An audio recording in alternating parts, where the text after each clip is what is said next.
நேற்று கோயிலுக்கு போயிட்டு வந்த கையோட தாயமங்கலம் போய் காப்பு கட்டிட்டு வந்துட்டோம். கோயிலுக்கு தான் போய் காப்பு கட்டியிருந்தோம். கோயில் நல்லா இருந்தது. நாங்கள் கூட நினச்சோம் ரொம்ப கூட்டமாக இருக்கும் அப்படின்ட்டு. ஆனால் நாங்கள் எதிர்பார்த்த அளவுக்கு கூட்டம் கிடையாது. அதுக்கப்புறம் ராட்னம் சைடு எங்கள் வீட்டுக்கார் கூட்டிகிட்டு போனாங்க. வா சுற்றி பார்த்துட்டு வந்துடும் அப்படின்ட்டு. ராட்னம் இதுலேயுமே சுற்றலை, சும்மா மட்டும் பார்த்துட்டு அதோடு நாங்கள் வீட்டுக்கு கிளம்பி வந்துட்டோம். அதுக்கப்புறம் இன்றைக்கி போய் சரி கோழி சேவை வந்து பிடிச்சிட்டு வருவோம் அப்படின்னு சொல்லிட்டு அம்மா வீட்டுக்கு போயிருந்தோம். அதை அடைய விட்டுட்டு பிடிக்க முடியும்னு சொல்லிட்டாங்க. சரின்னு சொல்லிட்டு வெயிட் பண்ணி பிடிச்சா அது பாட்டுக்கு ஓடுது. 9 பேர் சேர்ந்து பிடிக்க முடியல. அங்கிட்டு இங்கிட்டு எங்கள் அம்மாலாம் உருண்டு கொடுத்துக்கிட்டு இருக்காங்க. என்னம்மா பண்ணுறீங்கன்னா பிடிக்க முடியலடி. நல்ல வேளை அங்கிட்டு வந்து தென்னைக்கு வந்து தண்ணி வச்சுருந்தாங்க. கொஞ்சம் விட்டுருந்தா ஃபோன் உள்ளே விழுந்திருக்கும் தண்ணிக்குள்ள. அவங்க பாட்டுக்கு உருண்டுக்கிட்டு இருக்காங்க. நாங்களும் அங்கிட்டு இங்கிட்டு எல்லாரும் அணை கட்டி நின்றுட்டோம். இன்னைக்கு பிடிக்காமல் விடக்கூடாது அப்படின்னு சொல்லிட்டு. அதோட லைட்டெல்லாம் ஆஃப் பண்ணி போடுங்க, இருட்டாக இருந்தால் தான் அது அப்படியே உட்காரும், நம்ம பிடிச்சிடலாம் அப்படின்ட்டு நாங்கள் ஒரு ஐடியா தீட்டிட்டு வந்தோம். பார்த்தா அது என்னையெல்லாம் நீங்கள் பிடிக்க முடியாது அப்படின்ட்டு ஒரே ஓட்டம்.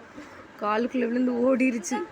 ஐயோ நீ அவ்வளோதான், இதை பிடிக்க முடியாது அப்படின்னு சொல்லிட்டு சரி கோழியவாது பிடிப்போன்னு சொல்லி கோழி சைடு போனால் அது ஒரு சைடு ஓடுது. நாங்களும் அது பின்னாடியே இன்றைக்கி விட்டோம்னா பிடிக்க முடியாதுன்னு சொல்லிட்டு பின்னாடியே ஓடிக்கிட்டு தர்றோம்.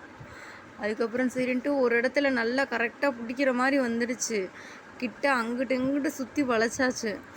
அழைச்சி சரி லைட்டெல்லாம் அப்படியே லைட்டாக வச்சுக்கோங்க, ரொம்ப டல் பண்ணுங்க அப்படின்னு சொல்லிலாம் வச்சு பக்கத்தில் போயிட்டோம். ஓடிக்கிட்டே தான் தெரிஞ்சோம். இன்றைக்கி ஃபுல்லாமே நைட்டு போய் பார்த்தா நல்ல பக்கத்தில் வந்துருச்சு.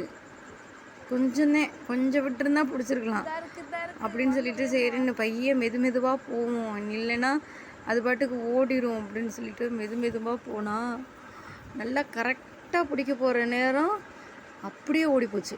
விழுந்ததே மிச்சம். விழுந்து வாரிட்டு கிடக்குறவங்க எல்லோரும் ஒரு சைடு ஓடிடுச்சு. அப்புறம் இருட்டுக்குள்ளே போவோம், எங்கள் சித்தி படக்குன்னு பிடிச்சிட்டாங்க. ஒரே சந்தோஷம். அந்த சவுண்டு கேட்டோடனே ஆய் பிடிச்சிட்டாங்கன்னு பின்னாடியே ஓடிக்கிட்டு இருந்தான்.